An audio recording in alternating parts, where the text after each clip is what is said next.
Europe's MiCA grace period ends July 1st, most firms still unlicensed. Europe's transition window for crypto firms closes on July 1st, 2026, and most of the market is not ready for it. Decrypt reported on June 18th that only around 200 companies hold full authorization under the markets in crypto assets regulation, a small fraction of the providers that operated across the bloc before the rules took hold. Once the grace period ends, firms serving EU users will need a MiCA license, or they lose the legal basis to keep operating under the older national regimes they have relied on.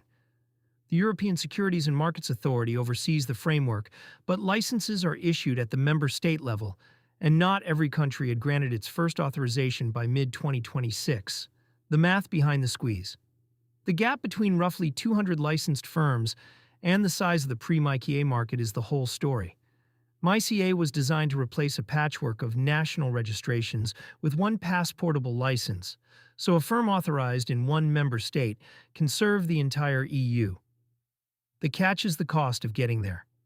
Applications run to hundreds of pages covering governance, anti-money laundering controls, capital and operational resilience, and regulators have moved at different speeds.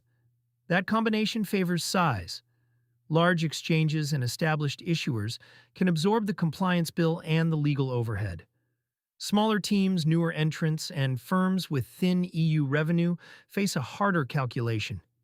Spend heavily to stay or pull back. Some liquidity is already moving to jurisdictions outside the bloc, which accelerates the concentration MiCA's drafters did not necessarily intend. Binance is the headline test case. The clearest sign of how strict the cutoff comes from the biggest name in the industry. Binance, the world's largest exchange by volume, is expected to be denied an EU license, with Greece's market regulator set to reject its application ahead of the deadline. SpendNode covered the reported rejection of Binance's MiCA bid earlier this month. If a firm of that scale can be turned away, smaller applicants have little reason to assume their paperwork buys them a pass. The message from European regulators is that the license is a real bar, not a formality. Greece and Malta are both named in the reporting, with Malta's authority separately examining how decentralized finance might fit the framework and whether decentralization sits on a spectrum rather than as a yes or no test. The deadline's effect on EU card users.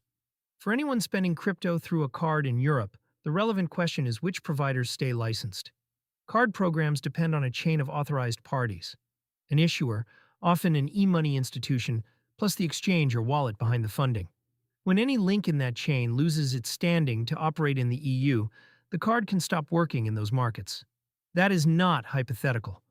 Ready recently cut off its USDC card outside the EEA after an issuer change, a reminder that the plumbing behind a card can shift faster than the marketing.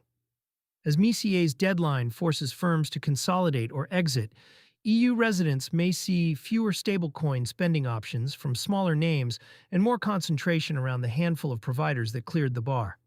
The flip side is that a licensed provider carries a clearer regulatory standing than one operating on a soon-to-expire national registration.